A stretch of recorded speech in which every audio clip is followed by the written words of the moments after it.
Hi guys, this is Ryan of Mama on Mission, and today I am joining in another collab. This one is hosted by April at the Simple Rugged Path and Ingrid over at Mama and Mia's Homeschool Chronicles. And I'm a little bit late joining this one because I somehow missed it, but I'm adding it nonetheless. And this is all about how to add fun to your homeschool. It's supposed to be your top 5 ways that you add fun to your homeschool. And the catch is it cannot be movies or videos of any kind. It cannot be nature walks, and it cannot be board games. Not that all 3 of those aren't great ideas, but those are kind of ones that everyone knows about and goes to. Unfortunately, now that I'm adding this late, I've seen some of the other ladies that have participated. I've seen their videos, and my top 5 things are similar to some of theirs, but my why and how we do them is different. So I figured I'd go ahead and add it anyway. The first way that I add fun into my homeschool is by turning learning into a game. And I'm not talking about board games, although my kids have recently really got on board with those, and we love playing board games for fun and for learning purposes. But I'm talking about, like, if you have a kiddo that's getting ready to take a test and needs to study, or like my kids, they do memory work. That can get really dry, just sitting there repeating facts over and over, saying things back and forth to one another.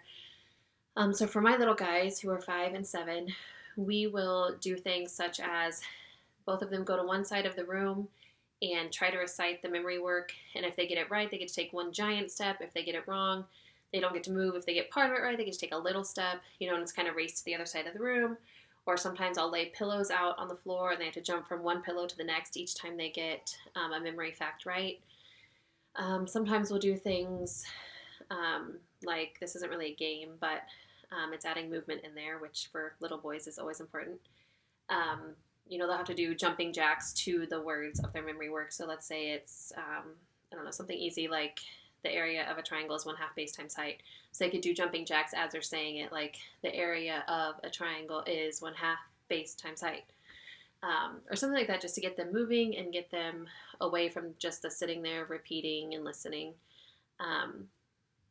The second way we add fun to our homeschool, which is kind of like a cheating way for this, but we read, which, you have to read anyway, even if it's not fun.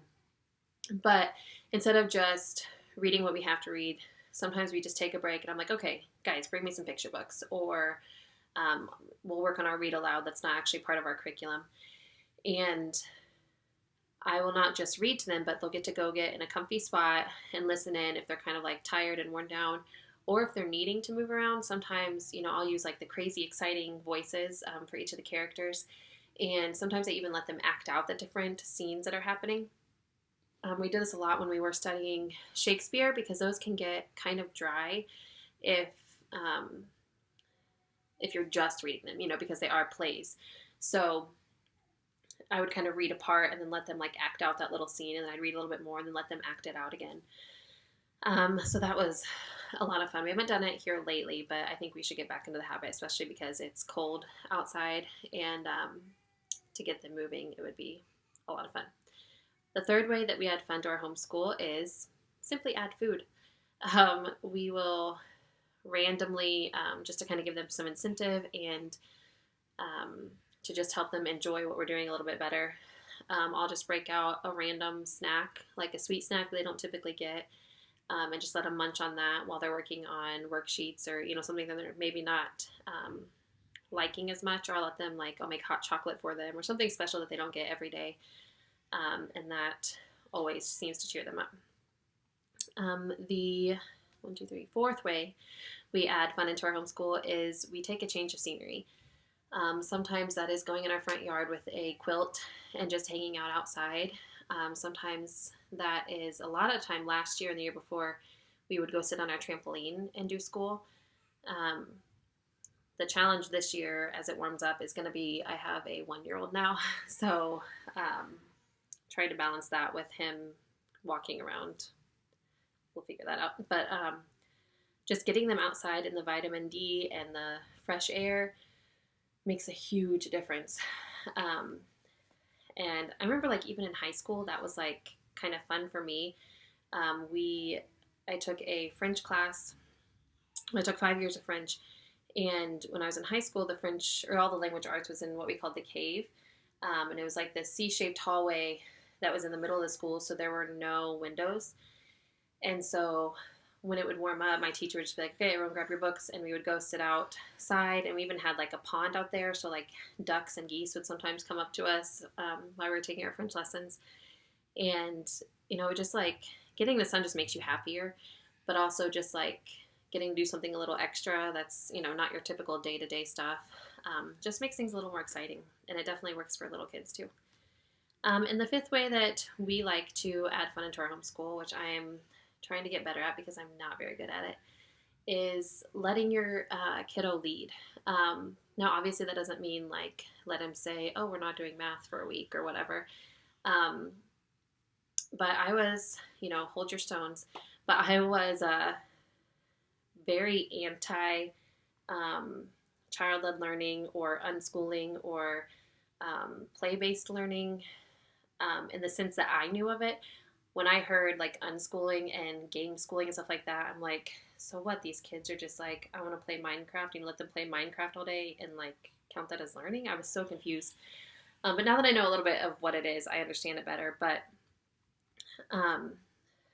like my son would never do a lot of our subjects again if I gave him the option. However, that's not an option. But what I'm trying to do here lately is when he shows an interest in something, letting him explore that. Leave him time in his day to explore that. And if that, and that's not always convenient to me, and most of the time it's actually not convenient, but both of my boys love drawing. So randomly, we'll just pop in an Art Hub video from YouTube and let them draw. Sometimes we will, just stop everything and we'll let them play Legos for a minute and just, whatever it is that they're like sparked to do right then. Sometimes we will, if there's something Jude's really curious about, my 7-year-old, and I don't know about it and it's not really part of our curriculum, I'll just be like, you know what, let's take a pause on something or whatever it is that we're doing and let's look up a YouTube video about it. Let's find a website that we can, read about whatever it is you want to learn about. And that just, helps his love of learning too, but it's also a way to just like make the day a little more interesting.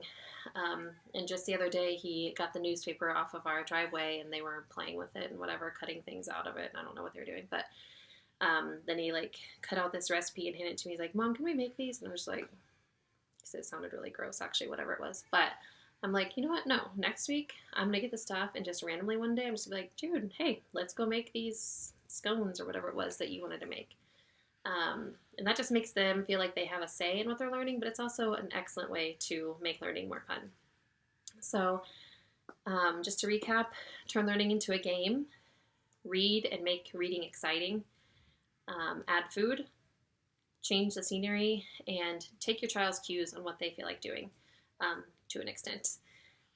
So hopefully you got some good ideas from this that maybe you hadn't thought of before. And please go check out the other videos in this playlist. I'll link it below. And check out Ingrid's channel and April's channel, which I'll link both of those below. And I hope you have a great day. Talk to you next time. Bye.